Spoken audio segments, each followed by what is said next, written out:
All right, we're going to be talking about maybe the worst thing that you can do with your golf clubs. Something you should never do. I'm going to tell you what it is, and I'm going to show you what happens if you do it. Let's go.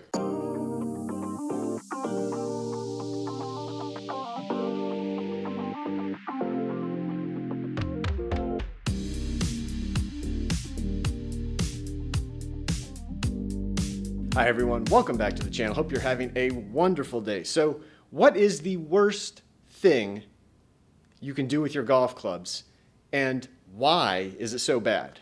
So what is it? Well, very simply, you've probably heard it before, you may have read about it, but we're talking about taking your golf clubs and storing them in the trunk of your car. Yep, we've all done it, we've all been there, we've been too lazy to take them out or not really had a place to keep them, so why not just leave them in the trunk of your car? Well, I've got 4 reasons why you shouldn't do it, and I'm going to show you what can happen if you do. All right, reason number 1, you should not leave your golf clubs in your trunk. Well, we're talking about rust, and this rust is always brought on by moisture and bad air circulation. And guess what? The trunk of your car has bad air circulation. So if you leave your golf clubs in your trunk, you are definitely going to increase the chance of rust developing.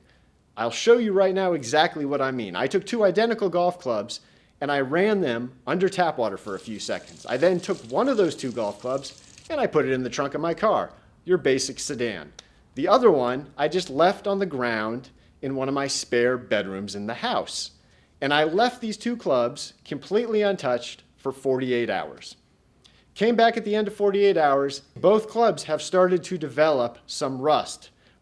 And I haven't counted the exact numbers, but I would say it's a fair estimate to say that the golf club that was in the trunk of my car probably has about 30 to 40% more rust growth on it than the club that was just left in my house, which is climate controlled, which has better air circulation. Albeit it was still just in a spare bedroom, so it wasn't like a fan was going or anything like that. But still, you can see there is definitely more rust development on the golf club that was in my car. Now, before you worry too much about your golf clubs looking like this, let me also just point out that these 2 golf clubs were finished in a raw state. That being, they don't have any sort of chrome finish on the head, so they are designed to rust. So this process of rusting is going to happen far faster and far more aggressively with these clubs versus, say, your traditional set of irons that have a chrome finish. That is not to say that this won't happen over time, but it's going to take a lot longer, or it's going to require some of that chrome to have rubbed off, chipped off, something like that, where then the rust can develop. Now, the other issue when we're talking about rust is not only in the heads, but it's also for anyone who has steel shafts, because just like the heads, you've got a chrome finish or some sort of finish on the outside of the shaft.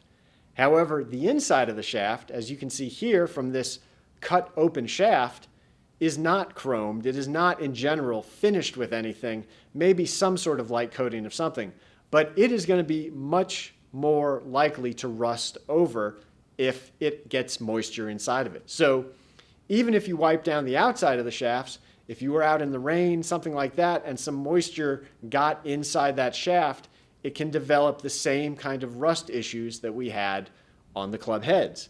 Okay, reason number 2, you don't want to ever leave your golf clubs in your car, and this one is very fast, very simple. They could get stolen, right? I think we've all heard plenty of tales. I've definitely heard first and second-hand accounts of people having their golf clubs stolen out of their cars. Don't really think we need to say anything else other than, look, if you have a car, especially an SUV or a truck where people can look in and see what's inside, golf clubs are expensive, they are a hot commodity, and if someone can see them in your car and has an opportunity, they could get stolen. So why give people that chance? Don't keep your golf clubs in your car. All right, reason number 3, and I was really thinking this one would turn out a little differently than it did, but let me explain. So the third reason that always comes up when we talk about not keeping your golf clubs in your car has to do with heat. Right? The basic story is you keep your golf clubs in a hot car during the summer, and what can happen is if it gets hot enough in the car, the epoxy holding the head to the shaft can actually break down, come loose, and you can separate them, you can twist them while it is in this high heat environment. And so the head can fall off, it can get twisted, all sorts of things, right? So I had heard this for a long time. I had heard stories like this. I'd never actually experienced it, and I'd never actually tested it. Got a golf club, took it apart, and then put it back together using quick 5-minute epoxy. 5-minute epoxy sets faster, but also sets to a lower tensile strength, and in general has a lower glass transition temperature. That being the temperature where it goes from being a solid glass-like substance into more of a rubbery substance that you can actually manipulate. You can take the club and the shaft apart. So I used the 5-minute epoxy to put this golf club back together, figuring that would give me my best chance of this experiment working out the way I thought it would. So reset it with the 5-minute epoxy, and then took it out and left it in the back seat of my car yesterday in Atlanta when it was between 94 and 95 degrees ambient temperature. Left it out in the middle of the parking lot in direct sunlight for a good 3 hours. Now, after 3 hours, I went out there to check on it, expecting to be able to go out there and just twist the head and the shaft very easily and have them come apart. However, that is not what happened. So I left a thermometer in the car, and as you can see here, the temperature in the car only got to be about 120, maybe 125 degrees overall, again, with the outside temperature being 95. So at that point, tried to separate them and failed miserably, or I shouldn't say fail, that's probably a good thing that they didn't come apart. So at that point, had to move back into the shop to see if we could replicate the results, which is what temperature do we need to actually get the head and the shaft to come apart where that epoxy actually breaks down. So got my heat gun, got an infrared thermometer, and started heating up the head evenly, trying to heat the entire head so that it, as closely as possible, mimics what would happen in the car. Well, we got it up to 150 degrees. I had read that 150 degrees is sometimes the breakdown point of some epoxies. Tried to twist them apart. Once again, did not have any success there. Long story short, we had to get up to 200 degrees, give or take 5 or 10, before I was actually able to separate, twist apart the head and the shaft. Now that is 200 degrees Fahrenheit. I am not exactly sure what combination of outside temperature and vehicle you would have to get an inside the car temperature of 200 degrees. It would clearly have to be very hot. But all that is to say, this idea that leaving your golf clubs out in a hot car in most places and having the epoxy fail, I think is unlikely, unless, one, you live somewhere extremely hot, two, you have something going on with your car that makes it heat up and retain heat far better than mine, or three, are using some kind of epoxy that is much weaker, maybe a non-golf specific epoxy that was used that may break down at a lower temperature. All right, now here's reason number 4. We don't want to leave our golf clubs in the car. So the epoxy didn't quite work out the way I thought it was going to. Clearly, it was going to take a lot more heat, a lot hotter car to get that epoxy to break down.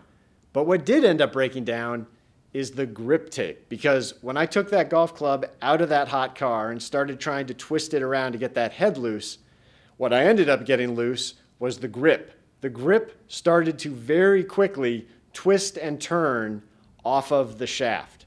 And that's really not surprising because at 120 degrees, that grip tape adhesive got very warm, got very soft, and started to move around very easily. So if you had your golf clubs in your car in those sorts of temperatures and you brought them out to the golf course and started hitting them, I think very easily you could start to see those grips twist and turn in your hands.